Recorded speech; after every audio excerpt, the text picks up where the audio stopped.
Shalom. Sound is good? I can hear you, yeah. Baruch Hashem. All right. With the help of Hashem, we are learning Taanis Daf Chaf Aleph.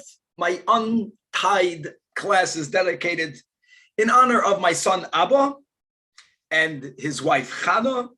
We left off on Daf Chaf Aleph on the top line.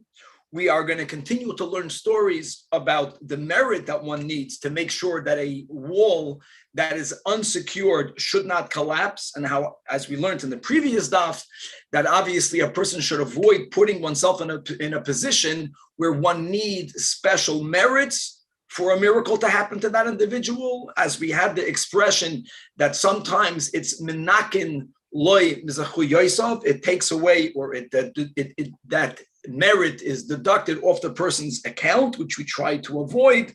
And we're going to learn this in the context of the two great early Amoraim, Ilfa and Rabbi Yochanan. We're going to learn a little bit about their life. We're going to learn a little bit about how in their merit a wall did not collapse. We're going to learn about the dedication to learning that Rabbi Yochanan had, and ultimately how he and not Ilfa became the Rosh Yeshiva. We will also see, that's something that we learned from Ilfa, that every single halacha that's written in any part of Torah Shabbal Peh, in Braises and Toseftas, even if it's not explicitly written in a Mishnah, Ilfa was the one who knew how to find at least that halacha beremes in the Mishnayos. We're going to have on Daf Chaf Aleph the story of Nachum Ish Gamzu, very similar to as we also have his story in Sanhedrin and Daf Kuf Ches. We're going to see how the level of tzidkes of Nachum Ish Gamzu is such that he did not worry about the concept of menaken loy mizachu Yosef. Fakert, he knew that in his merit, things that are going to collapse won't for his protection, and he lechatchila used himself to make sure that other people's properties are indeed saved. We're going to come back to the Mishnah, who gave the definition of what's a devid, what's a epidemic. The Mishnah's ratio was 3 people out of 500 able-bodied men. If these 3 people pass away over 3 days, that's called a devid. And as we will see in our Gemara, that really, that's subject to a machlokes between Rabbi Meir and Rabbi Yehuda concerning Bava Kama, concerning how do we establish an ox to be a goring ox? When does a shiur become a muad? And according to Rabbi Meir, even if 3 happens within 2 days or even on the same day, very much like the shiur who becomes a muad, only l'Rav Meir, even if the animal was gored 3 times on the same day, that doesn't stop for this animal to become established as a muad, nor, coming back to our topic, that if it's 3 within 3 days or less, according to Rav Meir, that will also be considered a dever for which we have to enact a public fast day. We're going to learn about Rav Nachman bar Chizda, his interactions, or some of them, with Rav Nachman bar Yitzchak, how Rav Nachman bar Rav Chizda had tremendous esteem for the Amayra Rav Nachman bar Yitzchak. We're going to learn about the power of protection that is afforded when we engage in the mitzvah of tzedakah. We're going to learn about how certain either natural barriers or great distances, if they are not frequently traveled, they do create a barrier for a epidemic or a pandemic. But if you don't have such natural barriers, or even if the distance is great, but people continuously travel, then what is happening over there could affect us over here. And therefore, we also have to include ourselves in these public fast days. And finally, towards the end of Daf Chaf Aleph Amud Beis, we're going to learn about the great doctor, the doctor called Abba. Abba, the doctor, he actually specialized in being a blood letter. And that was a common therapeutical practice. He was known as Abba, the blood letter. And we will see that the honors that were afforded to Abba, the blood letter, Dr. Abba, was even greater than Abaya and even greater than Rava. And a lot more. Without any further ado, Chevra, it's going to be an amazing daf of Sipurei Tzadikim, starting again at the end of the top line of the Amid. The Gemara begins to relate, again, in the context of buildings that might collapse, and you need to have a schus for it not to happen. A story beginning with Ilfa and Rabbi Yochanan, that they were chavedim, and they learned together. And Havigarsi Boyaraisa, they were learning. However, the Chikaluhu Milsa Tuva, when their financial situation became very challenging, and Omri, they said to each other, Nekom the Nazel, the Navad Isko, let's go and disengage a bit from our dedication to learning in order to free up time to engage in business. And homiletically, they said, we will now fulfill for ourselves. They quoted the pasuk in the A, now in the parsha of the A, regarding whether there will be a time where there will be no more destitute people, or there's another verse that writes the opposite, that there will always be wealthy and poor, which is a big contradiction, which has to be resolved. But they, homiletically, they darshan that when it says in the A, that the nekayim benafshin, we're going to fulfill with ourselves, it's a prediction that at some point in the future, there will no longer be poor people. Al pi drush, they understood that to mean, they were applying it to mean, there won't be poor people because everyone is going to go work. And therefore, they felt it appropriate for them to use some of their time in the pursuit of a livelihood. And as they were going together, Uzli, Oisve, Tusei, Gudariya, they happened to, as they're going towards their new business venture, they happened to sit near a wall. Unbeknownst to them, that wall was not built properly. And by the laws of nature, that wall was going to collapse. And not knowing that, they put themselves in danger. Now, because of their merit, the wall should not collapse on them, even if it's going to deduct off their merits in the world to come, but still they had enough schusim for them to be protected. Says the Gemara, while they were eating bread there, and the Vartas, they were unaware of the danger. Also today, Malachi Yasharas, the two ministering angels. Says the Marsha, this refers to the two ministering angels that we just learned above in Taanis, that always accompany a person. And they began to have a conversation with each other. Interestingly, Rabbi Yechanan heard their conversation and Ilfa did not. So says the Gemara, Shamei Rabbi Yechanan overheard the Amar Chad Lechavre, that one malach was saying to his colleague, Nishti Alayu Haiguda Oigavalt, let us push the wall down on Rabbi Yechanan and Ilfa and Vinik Telinu, and let us kill them. Why? They were great tzaddikim. Dafke, because they were great tzaddikim. And as we learned so many times, that HaKadosh Baruch Hu medagdek by tzaddikim, kechut ha'sa'ara, shemanichem chaye olam haba, that they let go of their exclusive Torah pursuit because they were destitute. And they chose that they're going to temporarily, they're going to occupy themselves with financial needs, with material needs. So for them, the malachim, one malach found for that to be a kitrug, a reason for us to judge them harshly. That's the pasuk in Tehillim, where we learn that those who are closer to God are judged to a higher standard. So Amalei Idach, so other malach responded, no, you can't do that. Shaftino, let them live. Why? Because the ikabuhu chad, because one of these two, the kaimu leishata, I know that his time is yet to come, not the time of passing, that there was some mission that one of these two had, and the mission was to become the Rosh Yeshiva, and he wasn't yet the Rosh Yeshiva there.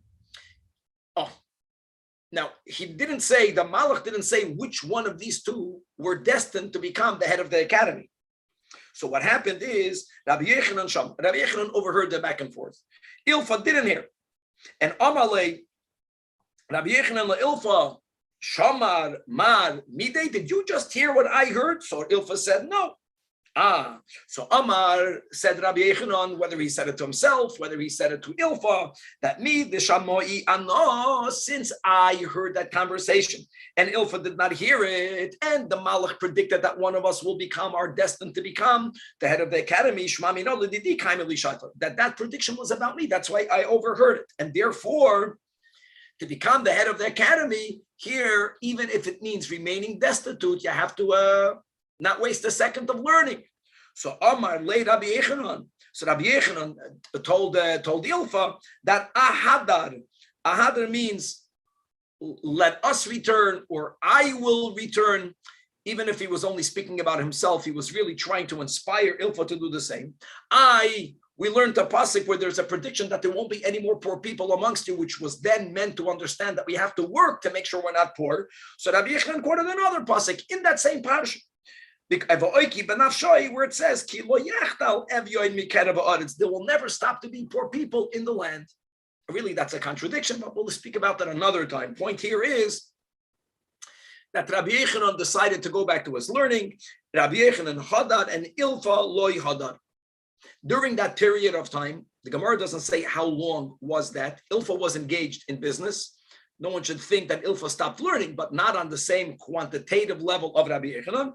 Ad Asi Ilfa. By the time Ilfa had enough of a success where he felt now fully back to learning, by that time, Malach Rabbi Yechanan, whoever was the Rosh Yeshiva prior had passed on, and Rabbi Yechanan was then the greatest amongst the Talmidim, and he became the king, which means he became the head of the academy. However, when Ilfa finally returned, Amrullah, the Chevra told Ilfa, had you been here, we would have chosen you. Had you stayed here to continuously learn, we wouldn't have made the other master or the current master. We would not have made Rabbi Yechanan the Rosh Yeshiva. But now that you did not learn quantitatively like Rabbi Yechanan, now lo shayach, or it's too late. Now Ilfa felt that the Chevra felt that indeed by now Rabbi Yechanan, so to say, learned a lot more than him, and perhaps he knows less, or he perhaps forgot some of his learning. And Ilfa wanted to show, and this is a big lesson for us, who Baruch Hashem have a livelihood, that the pursuit of Parnasa doesn't mean that we will have a diminished amount of Torah knowledge. Now, there are always those few individuals like Rabbi Yechanan, the concept of Teirasai Umanasai, that they have to learn 24/7. But the subsequent story is going to point out that Ilfa felt that not only did he not lose anything because of his engagement to make a parnasa, which is a mitzvah, but adarab, the way you have noch nusach in the Yerushalmi, there's Toirasai miskayemes, which means they don't forget their Torah. You have a concept of Toirasai misboreches, that there is an increase in their Torah. Ilfa still considered himself to be now more knowledgeable than Rabbi Yechanan. And at least to the point where no one should think that his engagement in business is a downer, is a loss. It's not a loss for his title learning.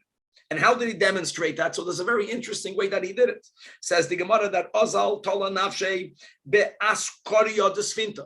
Ilfa, he went to the mast of the ship, and standing on that demanded a tremendous amount of balance.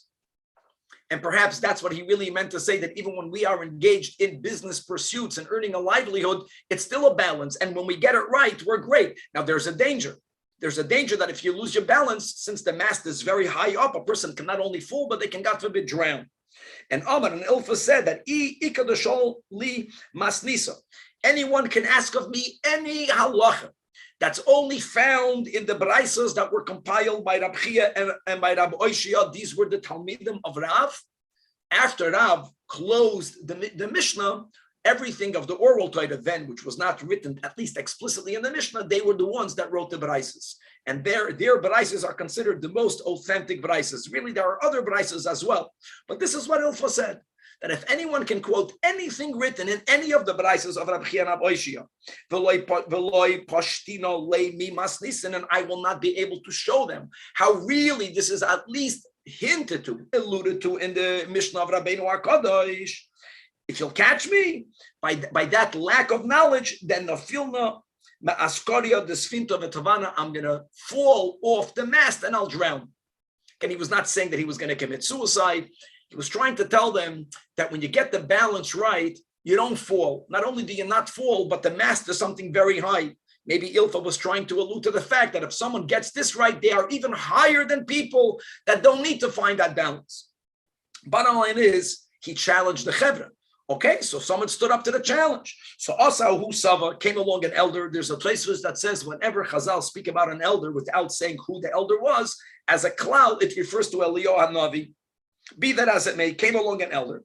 And Tonalei, he quoted the following Braisa. The Braisa writes,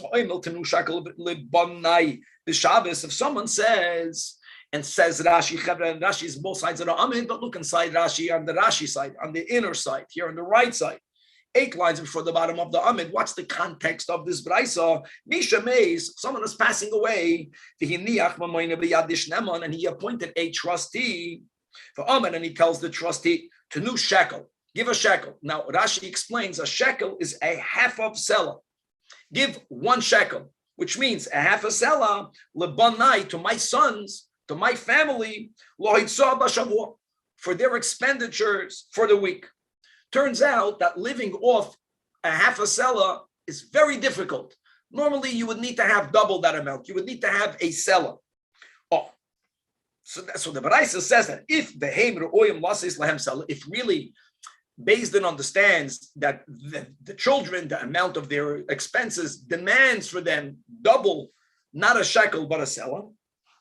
So says the Baraisa, Noisnim Lahem Seller, you give them the seller. Hold on. Even though he said a shekel, since he did not say the words, don't give them anything other than a shekel. He didn't say that. He said, give them a shekel. We know that a person wants for his children to live. If it's not enough to live, really he meant to give them what they need to live. Why did he mention a lower number? He did not want for them to become spoiled. He did not want for them to view money in a way that an easy come, easy go. So they should see that, oh my God, we need to have double than the amount that dad said we should get. And that is going to motivate them that sooner rather than later they'll go work. And they're going to have a greater value for money.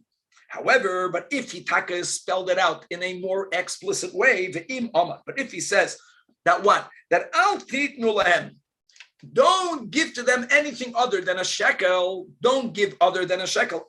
Here indeed, that's what he said. So that has to be kept. A noisin lahem elo shekel. Okay, now another statement that the Baraisa writes that Omar, if a person says that Mesu Yirshu Acherim Tachteyem, that if my children pass away, after their passing, the estate should not go to their heirs, but it should go to a third party. We're going to learn many details about this, especially in the last Perek of Bava Basra, but a person has such a power. Prior to one's passing, the person owns their estate. And a person can make such a stipulation. You have to know how to make it be effective halachically, but you can make a stipulation saying that even though the estate will go to his children, after the children's passing, it should go to a third party. When a person says that, he's very careful. You see that he wants that after the children's passing, there should be an estate left to go to a third party. He doesn't want his children to eat all of it up. So in such a case, and if he, on top of that, said that while my children are alive, I want them to get a shekel a week, even if he didn't say, don't give them anything other than a shekel, right? Bein Amar Tenu, which is the normal way. And even if he said, Al Titnu, only the shekel, in both cases, says the Baraisa, Ein Noistam Lehem Elo Shekel. The Baraisa is really saying that other than the words that a dying man leaves as his instruction, we should estimate, we should intuit what his intentions are. Normally, we don't follow intentions. Here we do. So from every case, we can better figure out his intentions, and we thus interpret his words according to his intentions. So it says in the Bible. Now that's a chiddush. Normally, we don't look at intentions. How do we know what one's intentions are? Just do what the person said. So says Ilfa, you want me to find a Mishnah? I'll find it clearly in a Mishnah. Homani Rav Meiri. And he quoted the Mishnah, Mishnah Ksubis, Daf Samachtes. It's amazing. Now that Mishnah is speaking about other scenarios, we got to move on, that speak about someone's instructions in which the Tana Rabbi Meir says that when someone is about to pass away, we don't only look at the words that they say, but we also look at the desire that that person has. And we modify, or we accommodate, or we interpret the words according to the person's desire. The words that Rabbi Meir says is mitzvah lakayim divrei hames. Literally, that means it's a mitzvah to fulfill the words of the one who's passing away. Really, Rav Meir's, the words divrei doesn't mean divrei. Divrei here means the wishes. That means we take his wishes into account. Now, you can argue, how do you know what someone's wishes is? Well, the Chazal had that capacity. And again, they're not going to do the opposite of what the person said, but they're going to modify the person's words according to what we understand this person's wishes are. Bottom line is, even though the case was completely different, but the fact that Rabbeinu HaKadosh quoted in the Mishnah and Rav Meir, that's where Ilfa succeeded in showing the elder that Itaka went to business and many hours Rabbi Yechanan learned more than him, but there was a certain sharpness, there was a certain knowledge that Ilfa had, that he was Taka still superior to everyone else. Now, why was this story brought over here? Again, continuing from last daf. The point is that a person should not put oneself in danger. How Rav Ada did not appreciate that they brought him into the house counting on the house not collapsing while he is in there. And here again, you see that since they were near the rickety wall, if not for the fact that one angel knew, one malach knew, that one of them, Rabbi Yechanan, was still destined to become the Rosh Hashiva, that was something that could not have been forgone, then they were in danger. So they were saved. But we also learned in the last daf that if someone is saved, that's what the Gemara said. Ravada Barahava was not happy. Why? Because Shema, that maybe if a miracle will happen, the merits will be deducted. Now, in that context comes the Gemara with the famous story of Nachum Ish Gamzu. Now, the truth is we have this Gemara in Sanhedrin Daf Kuf Ches, but it's relevant over here because we will see that Nachum Ish Gamzu was not concerned with Menakem Loi V'Zechu Yosef. Why was he not concerned? So obviously we're learning this. We'll try to put on a Hasidic pair of glasses, halavai. It's because he didn't care if they're going to take away his zechusim. If Nachum Ish Gamzu felt that because of him another Jew won't have any financial loss, Nachum felt good. He will lose his zechusim. How better to spend your zechusim to give something, to do a favor for another yid, even if it's only a material temporary favor. That was the greatness of Nachum Ish Gamzu. I want to know something else. We spoke this out in Sanhedrin. There was a city near Lud in the times of Chazal that's called Gimzu. And Nachum came from that city. Happens to be that there was another deeper reason why we called him Nachum Ish Gamzu, because Nachum, as we'll see over here, he was accustomed to say Gamzu L'Toiva, as we'll learn our story here. So they said about Nachum Ish Gamzu that the Rahman al-Litzlan, physically he was a terribly afflicted person. He was blind in both of his eyes. Gidem, he was missing Mishtei Yod, both of his hands. Kiteya, he was missing legs, both of his legs. Mishtei Raglov. Not only was, imagine, blind, no hands, no feet, and the whole Gufei Malishchin, and his entire body was covered with all types of skin ailments. And there was a time he was once lying in a home that was going to collapse. And this yid, because of the types of ants or other small rodents that used to frequent the homes, as many of them still do today. So if a person has hands and there's a mosquito on your body or there's an ant on your body, you brush it off. Nachum Ish Gamzu did not have hands. So wherever they put him, they would put him on a bed. They would have the legs of the bed in a basin of water to prevent those rodents who would not go into water to be able to get to him. Why? Like we just said, so ants would not be able to crawl on the bed and crawl on his body, and he would be enabled to brush them off. Again, whether you're goydis this or not, so there was such a time where this is the time, or was another time, and people wanted to move him out of the house. They realized that there was a danger of being here, and we don't rely on miracles, nor do we want for this menakem l'mizuchu Yosef, and they felt he's in danger. First, let's take him out, and then if the house is still standing, then we'll take out the things, the stuff, the furniture, the gashmias. So Amar Lahem, Nachum Ish Gamzu told his Talmidim, Banai, my children, I'm here. He was confident that when he is here, the house will not collapse. He tells them first, Panuas Hakelim, and then only afterwards, Vachakach Panuas Mitasi. Like this, my presence will save someone's financial loss. Shemuftach Lochem. He says, I guarantee you. That as long as I am in the house, the house will not fall in. And indeed, Pinuas Hakelim, they listened to what he said. First, they removed anything of value. And then they removed his bed. And as they removed his bed, the Nafal Habayis, the house immediately collapsed. So they saw what a tzaddik. We see Mamash, the house was going to collapse. And he was a tzaddik so many ways because he was not concerned of Menakem l'mizuchu Yosef, or he didn't care about it. So they were so impressed with his level of tzidkes, they wondered, how can such a Jew be in such suffering? So why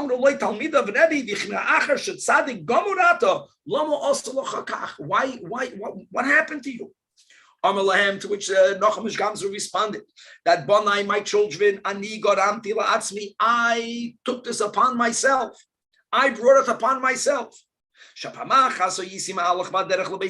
was once going on a trip, and I was going to visit my father-in-law. And I had with me 3 trunks. There was 3 donkeys laden with foodstuff. One says Nachum telling the story, Achashol Michael, one was of food, Achashol Mishta, one was of drink. And not only that, I had wealth with me, Achashol Minei Migodim, all types of other delicacies were under my possession. And while I was traveling, a poor man came and he stopped me, Rebbe, Pan help me, he begged for food. And Omar Tilay, I told him, I reacted naturally, normally. I'll go down, I'll bring down the luggage, and I'll give you food. He was going to give, but he didn't run to give it in an extraordinary quick way. And why would he? But that's what happened over here. And this person was in such dire straits that every second counted. Nachum did not hesitate 1 second, but he didn't do it in a very speedy way because normally you don't work that quick. So he told him, he says, okay, I'm getting down the donkey. But the time he got down the donkey and he brought down the luggage and he brought down the food, and in retrospect, Nachum says, I should have ran to do the mitzvah, and that person maybe would have lived. So I collapsed on that person. And I said to God that my eyes that had no mercy on your eyes, should become blind. My hand that did not have rachmanas on your hands, should be cut off. My feet that could have worked quicker, that had no rachmanas on your feet, should be, God forbid, cut off. And after saying all that, well, in this karti dati, I felt that this still won't bring about my atonement. At shomarti, until I said that kol gufi yehei malishchin, all of my body should be filled with boils. When they heard the story of Amrullah, they told him, what was it to us that we see you like this? Amrulahem, oili, woe is it to me, im loy re'isuni bikach, if you would not see me like this. Now the Gemara says, "V'mai karulei Nachum ish Gamzu." Again, a pshat, he came from the city, like we mentioned, called Gimzoi. But why did he call him Nachum ish Gamzu? The Chol Milsa, the Havla Misalikli, anything that would happen to him, Amar, his response was, Gamzu l'toiv. This too is good. This too is good. The Rebbe explains the difference between Nachum ish Gamzu and the other story we have in Chazal of the great Rabbi Akiva, that habitually would say that kol mado avad rachmana l'tav of it, that everything that God does is for the good. The Rebbe points out that by the story of Rabbi Akiva, as we'll learn, where his things were eaten up out there in the forest, no one invited him in the house, the candle blew out. Those things were not good things, but they saved him from something much worse. They prevented him from staying in the city. There were ganovim, the bandits that went into the city, and they robbed people and they killed people. So he was not there, and they didn't even notice him in the forest. Now, sleeping in the forest, which was what happened to Rabbi Akiva, is not a good thing. Something not good happened, but it's for the good. Or, wie gesagt, the Sfardim, kapara. Nachum ish Gamzu was on a much higher level. He was the Rebbe of Rabbi Akiva. Nachum ish Gamzu actually was on the level where what happened itself is good. Not always do I notice it, say there, but it's not only for the good, but this is good. And now we have the greatest story that brings it out. Zimnachad, one time, there was a certain Roman general whom needed to be bribed, whether there was a decree, whether there was a preventative measure. The Gemara doesn't say over here, but there was a tzara. And they knew that when you go and bribe a Roman official, it can either work or it can backfire. So Amru, they said amongst each other, Man Yezel, who should be the one appointed to go? Yezel Nachum ish Gamzu. He should be the one taking the gift, taking the bribe. The Melumed ben Nisanhu. Same lashon we find in other Chazals, like Me'ila Daf Yud Zayin, regarding Rab Shimon Bar Yochai. Here it's regarding Nachum ish Gamzu. Melumed ben Nisan means that it's common that miracles happen to him. and a miracle was needed, and it happened to him. What happened was like this: that Shadru b'yadei Meloi Sifta, the Abanim Tovim Margolis, that they put together people, everyone participated how they could, and they put together a ganze chest filled with precious stones, filled with pearls. And they sent him off to that Caesar, to that Roman representative. So when he went, he overnighted in a certain inn. The people who owned that inn, who owned that hotel, they saw the chest. They suspected there might be a treasure in there. And tragically, at least at that point, they stole it from him. They noticed that Nachum Ish Gamzu was such a spiritual person that if they're going to fill it up even only with dirt, so the weight will be the same, he was a trusting person. He might not even check. And here we have different versions of what happened. In other words, if they would just take it out and it would be empty, that will be the end of the story. He would not go on to the Caesar. They were trying to cover up the fact, or he would know that they were the Ganovim, because he got there when it's full, he left when it's empty. They were trying to cover their tracks. So Umilunu Afra, they filled it up with dust, with earth, with the earth of the, they dug up earth right around that inn. Now, some people have this girsa, some don't have the version. That Lamachar ki Chazunu Amar, when he saw the dirt, he said Gamzulu Toiva. Some people don't have that version because they hold that if he would have seen the dirt then, he would not be allowed to rely on miracles. Or again, he was such a level, he was a tzaddik of such a level that he was allowed to rely on miracles. And he went in front of this Kesar. And Kimatu Hassan, Sharino Lesifta. So you give the Jewish community is sending you a gift. And he had a chest. So they opened up the chest. Chazanu, the Malu Afra, they saw that the chest is filled with dirt. And the Caesar became enraged, not only against Nachum, against all of the Yidden. Bo Malka lemiktelinu, not only to him, but lekulu, to all of the Yidden in his province. And Amar, because he says that the Yidden are making fun of me. They're sending me a gift of dust, of dirt. How did Rav Nachum respond? Amar says, Nachum, Gamzul Toiva, this is good. As Elyahu, this is the miracle. Elyahu Navi manifested. But how did he manifest? He appeared to this general, to this Roman representative, like one of his ministers, like a senator. And Amar Lei and Elyahu Navi said that the Jewish people are not going to call and mock you. Maybe this is the Jewish dirt. And he reminded him that in the Chumash Parshas Lech Lecha, when the Torah records the war that Avraham Avinu had, ultimately through which he saved his nephew Lot. So according to the Midrash, it was Avram and Eliezer against 5 kingdoms, against 4 kingdoms that won over the 5. But how did Avram Avinu win the war? That he told him that the Chihavi Shadi Afra, he reminded him the story that when Avram Avinu would throw dust or dirt against those armies, those enemies, Havi, so like this, the Afra became Saifei, the dust became swords. The Gile, which means the straw that Avraham Avinu picked up in his hands when he threw it, every granule, have a gire, it became a spear, became an arrow. And that's the way Avraham Avinu won the war. And this is the chsiv as he's quoting a pasuk. Now we know this from Lech Lecha, but in Yeshaya it's more explicit. It says in Yeshaya that Yitein ka'afar charbay, that he made a sword like dirt. That's the remes, that every granule of dirt, taka became a sword. And kikash, nidav, kashtoi, and a bow was like a straw blowing in the wind. That means a shtickle straw became mamish like a bow, all right, like an arrow.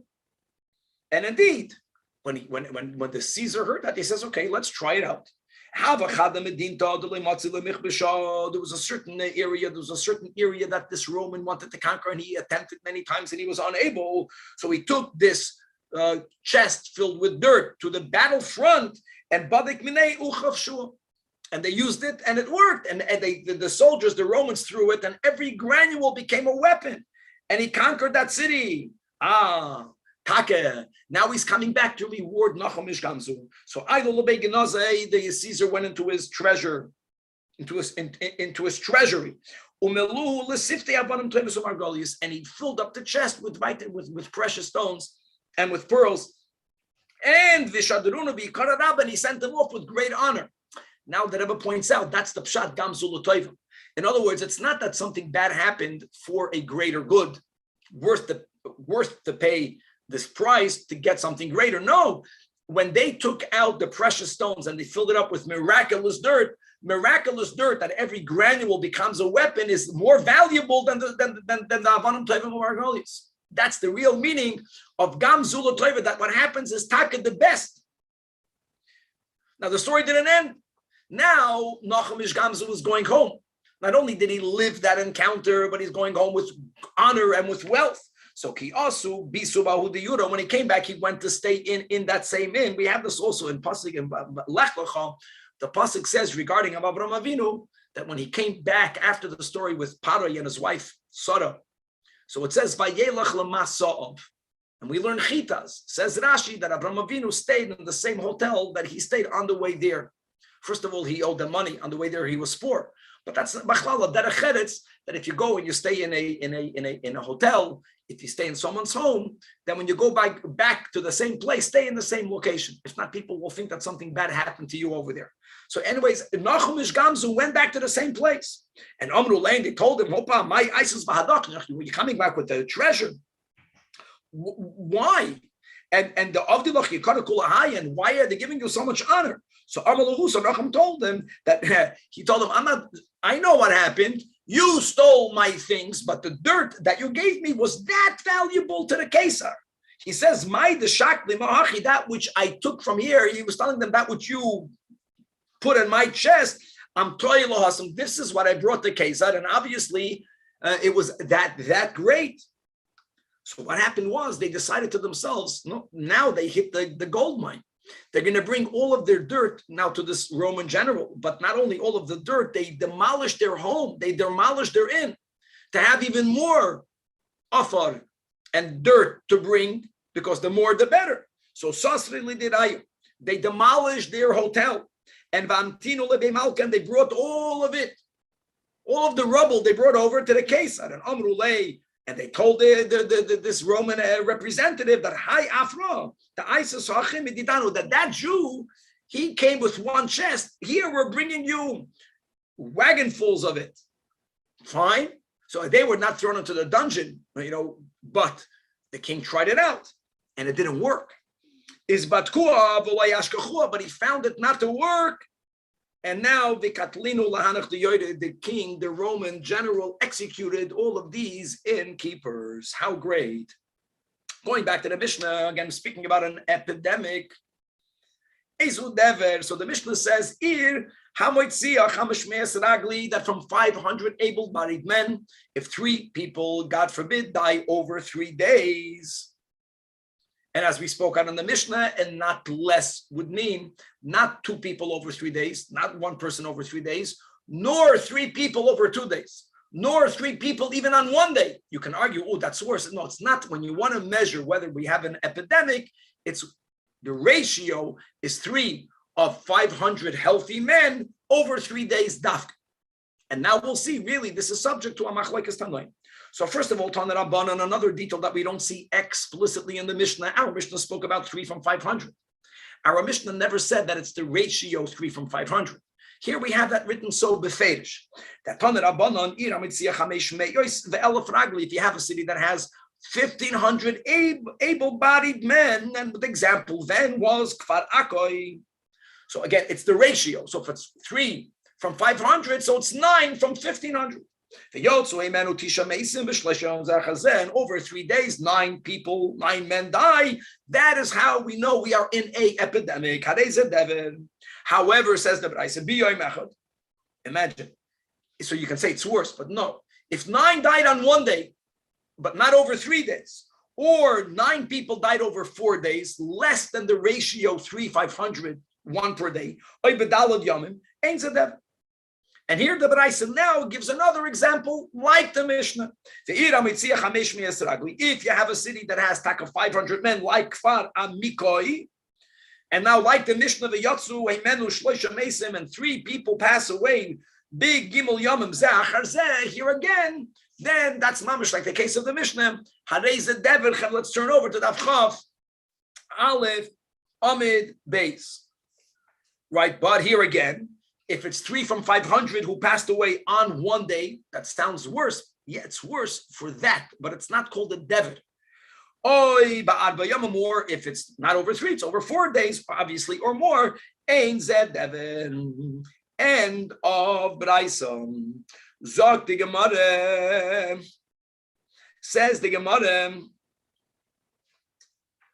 Let's go back over here for a second. Yeah. That the Roikat, that's the name of a city, was Ir Hamoitzia Chamesh Meis Ragli Hava. There were living at the time of the story 500 able-bodied men, and tragically, and 3 people passed away on the same day. Again, not elderly people, people that were healthy. All of a sudden, they passed away. So then we'll see other great Amoraim that lived in that city. At this time, Rav Nachman bar Rav Chizda was the Rav, and he made a gezerah. Gaza Rav Nachman Rav Chizda Taanisa, as the rule is that when there's a public calamity, a calamity that could affect everyone should get involved in the fast. The problem is, it's not the way we learned in the Bryce, it's not the way we learned in the Mishnah. And who challenged him was his chaver, as we'll see how each one respected the other. Amazing. Amalei Rav Nachman by Yitzchak. 1 second, come on. No, you're wrong. It was 3 in 1 day, not a Taanis. It's terrible, but it's not a David. Responds Rav Nachman bar Rav Chizda. No. I am paskening like Rav Meir. Who speaks? Where's Rav Meir? In Bava Kama. So when you have an ox, we're speaking about a domesticated ox who normally does not gore people or things. Indeed, if they did it the first time and the second time, the third time, the Torah tells us that the owner is partially responsible with all the laws that we'll learn in Bava Kama. He's chayiv to pay chazik nezek only if the ox, the goring ox, is worth that or more. Migufay. Only if the ox becomes known as a ox that's mu'ad, which means the owner was forewarned. How do you make the ox into a mu'ad? Says Rabbi Yehuda, over 3 days, the ox gored 3 different people or things, 1 per day, then the ox becomes a mu'ad. Rabbi Yehuda says that if the same ox gored 3 people on the same day, it's not yet classified as a shiur hamu'ad. And Rav Meir disagrees. Rav Meir says that if you become a shiur hamu'ad over 3 days, for sure in 1 day. Says Rav Nachman by Yitzchak, the zelbe zach over here, Gavaldig. I will follow like Rav Meir. Rav Meir says against Rabbi Yehuda that if richek negechois of chayev, which is what Rabbi Yehuda agrees to, as long as they are in 3 consecutive days, but they're spread out only 1 per day. Rav Meir tells Rabbi Yehuda that if the damage was not done back to back, if it's spread out, nevertheless we consider this ox already to be an established goring ox. So then it says Rabbi Meir only kirev negichoisav lekolchein. So if it gored on the same day, then certainly this should be considered, and we classify the ox as a goring ox.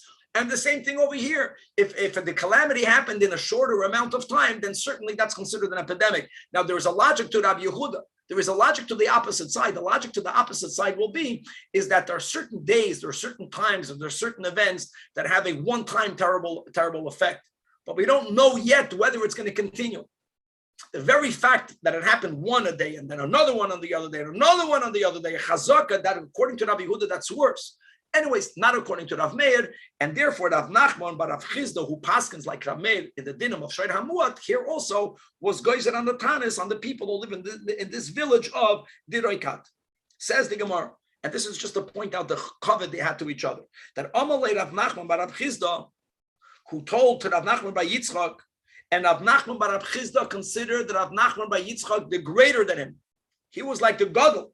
That leikomad leisa gabon. Why are you living wherever you live? Come live with us. The city of Diroikat was a more chashuv place, and you are a greater person, so you should live in a greater location. So Amalei, to which Rav Nachman by Yitzchak responds, no, Tanina, no. Braisa says otherwise. Rabbi Yossi Omer, according to Braisa,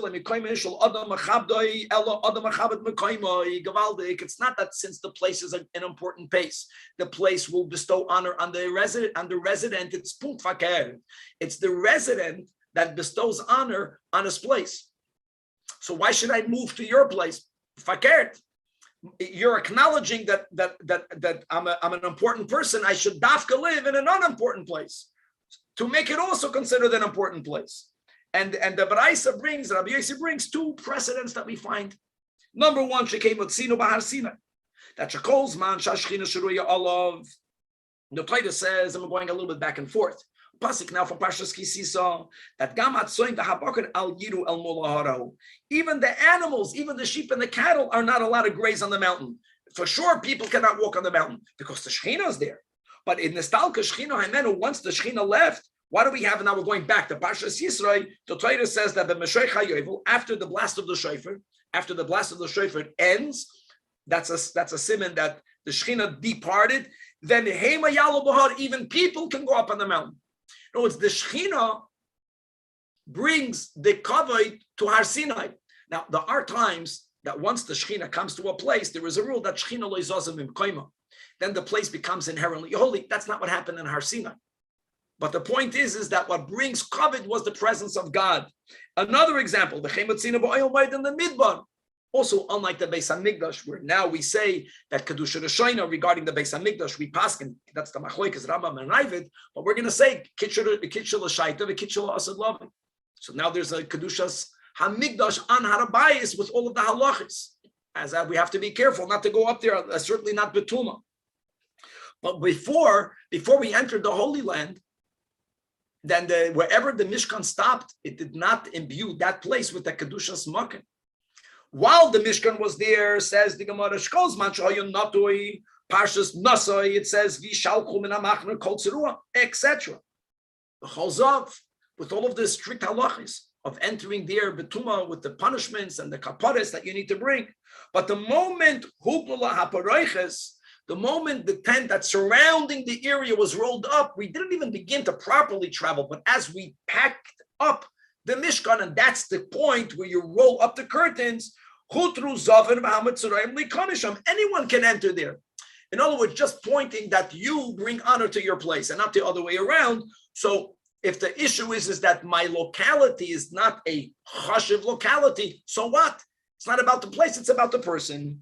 Now, again, Rav Nachman bar Rav Chizda had big derech to him. So Amalei, so now Rav Nachman bar Rav Chizda tells Rav Nachman bar Yitzchak, Iyachi, I agree with you, but you are greater than me, and therefore your place now is greater than my place. So I will move to you. So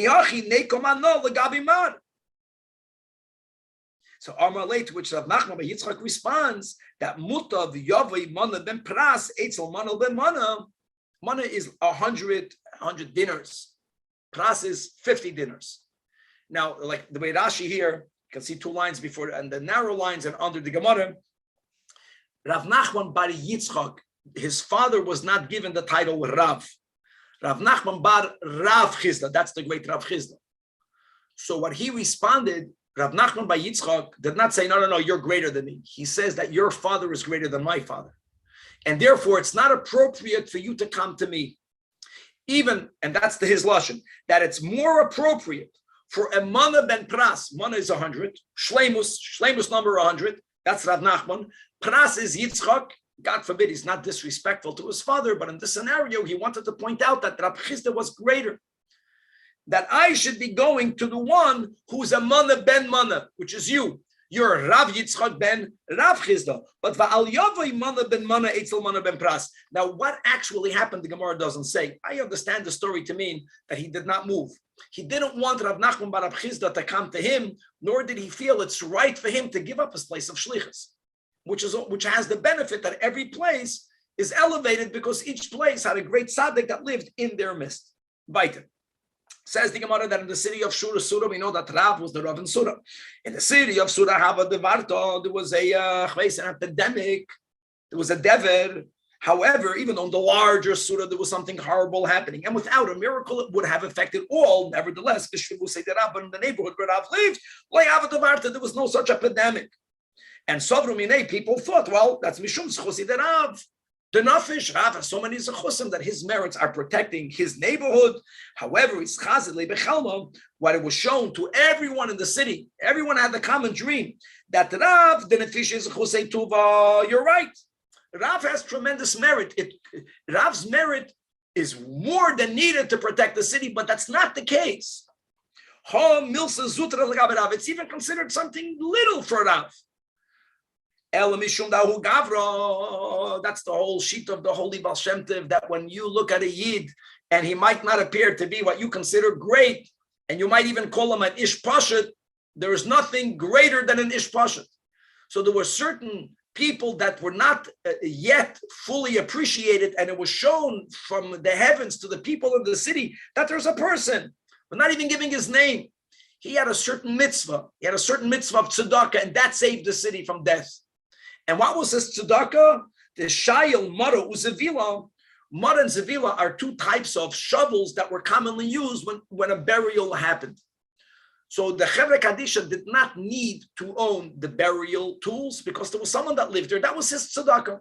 Whether he was a farmer, whatever reason, he already owned those tools. Whenever someone passed away, it was his mitzvah. People borrowed his utensils for kavura. So there was a David, an epidemic was killing people. Mida keneged mida. No one died in his merit. His property helped burying the dead. No one now needed to bury the dead.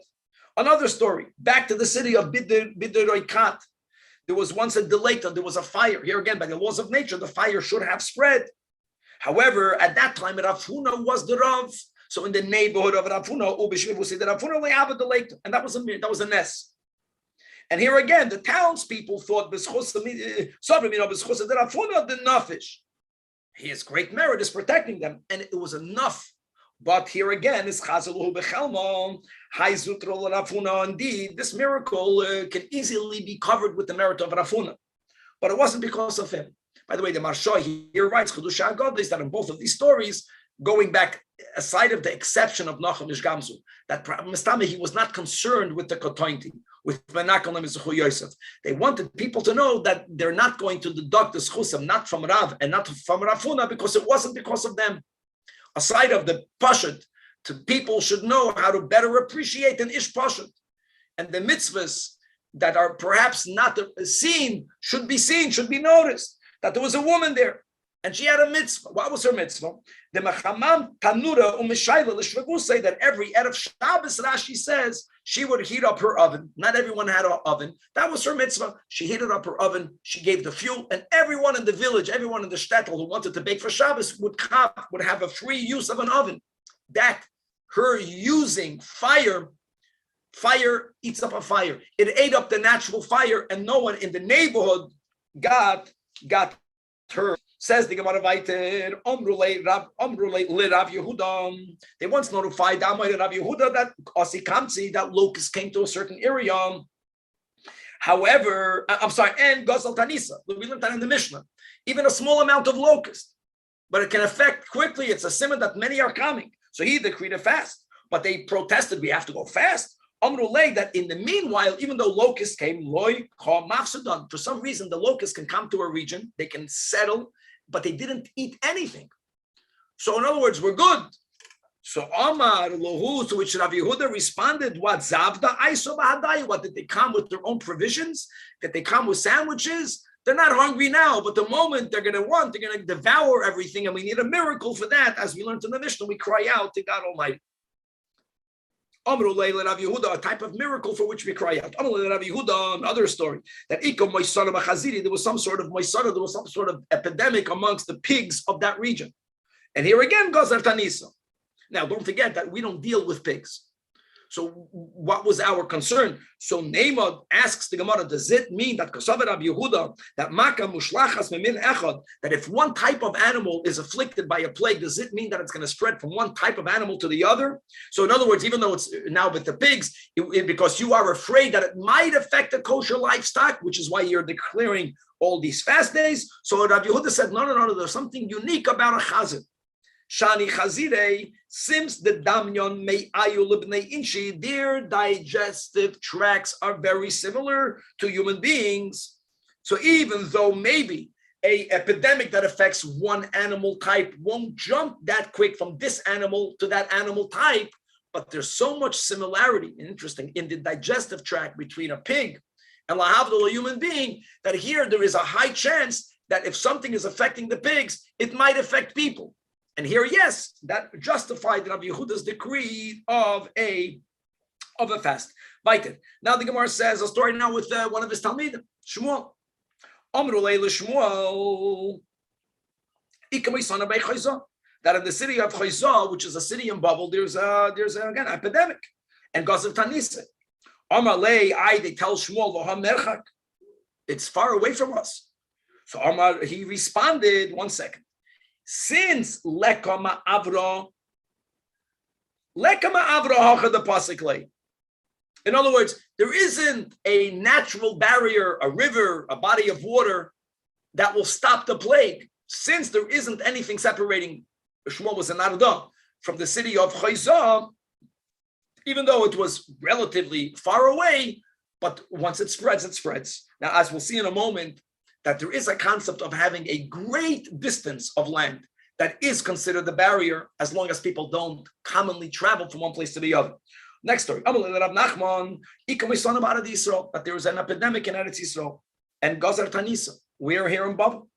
So Amr, and he said, explaining himself, that if someone's main mistress is being afflicted, so then the shifcha, so then the maidservant, for sure is in danger. In other words, Eretz Yisrael was created first. Eretz Yisrael is God's land. So he was justifying, why are we fasting here in Babel? Because in Eretz Yisrael, even though it's far away, but Eretz Yisrael is considered the gevirta relative to us being only the shivcha. Now that implies that if not for that reason, he would not decree a fast. Time of the gevirta v'shivcha. Like if it would be in two countries that are not Eretz Yisrael, then he would not make the fast. The problem is that it happened once that they told Shmuel that there is a moisana in Bei Chayza'ah, and he made a gezeira. And even though we're saying that they're far away, or who cares that there's no river, but they're far away. Oh, so the Gemara answers, yeah, it's not only that there's no natural barrier, is that people would travel. Since people continuously go back and forth, that's where you have a problem. In other words, a natural barrier separates one location from the other from a epidemic. A great distance does the same only if people are not commonly traveling. And Eretz Yisrael is different. That anything that is afflicting the Yidden, the community in Eretz Yisrael, is something for which everyone, everywhere should be involved in the prayers and in the fasting. Let's hop another few lines. Says the Gemara, let's speak about these three greats. We're comparing amazingly the doctor, Abba the doctor, he was a bloodletter. And the two great Amoraim, Abaye and Rava, Abba Umana, Abba the bloodletter, Dr. Abba, Hava Asilei Shlamim, Misifta the Rekia Kol Yom. Says Rashi, Chevrem, 4 lines before the bottom of the Amid, that every day there would be an announcement greeting Dr. Abba. How are you? And as we learned today, some people hear what's happening in the heavens. Rabbi Yechanan heard the conversation of the angels. Abaye also got a greeting, but not every day. Well, Abaye only Kol Mala Yom the Shapsa. Every day prior to Shabbos, means every Friday. And to Rava, even less. Every Erev Yom Kippur. And let's go first with Abaye. Abaye knew that he's being greeted once a week. Abaye saw that Dr. Abba is being greeted once a day. And maybe Abaye said to himself, it means that I'm doing something wrong. And as we'll see, Abaye was doing nothing wrong. But the Dr. Abba had more merits because he was a doctor and because of how he was a doctor. Abaye never had that opportunity. But it wasn't because of Abaye's lack, but it was because of something uniquely special about Dr. Abba. So let's go again. So Abaye felt dejected because he knew that Abba Umana is given more covet in the heavens. Amrulei, look at the greatness. Abaye maybe didn't even say anything, but he felt pain. So they told him from the heavens, no. That you're doing nothing wrong. But since you're not a doctor, going back to Ilfa, some people, the Hasidus says that the Baal Esek, when it comes to Hashgacha Pratis, sees more Hashgacha Pratis than the Yoshev Oil. And here are certain mitzvahs of tzedakah only he was able to do. What was his uniqueness? Here we go. Many things. Number one, whenever he was doing his job, which was primarily bloodletting, who came to him, men and women, he was very careful in separating the genders. He would keep them separately. In other words, he would prevent from them mingling. Number two, he had a garment that had his kalim, his sucking tubes attached to. However, normally, how would one take the blood out. They would have to expose the body of the patient in order to put in their suction cup.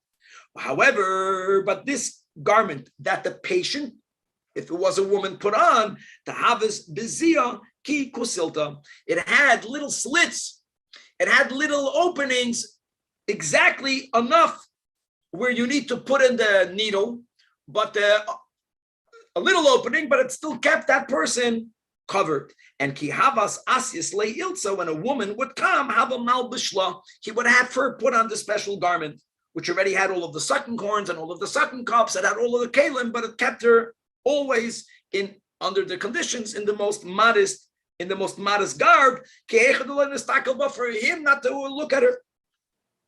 And not only that, that's one thing. So first of all, he was very careful in separating men and women and tznius. Let's chaparayim.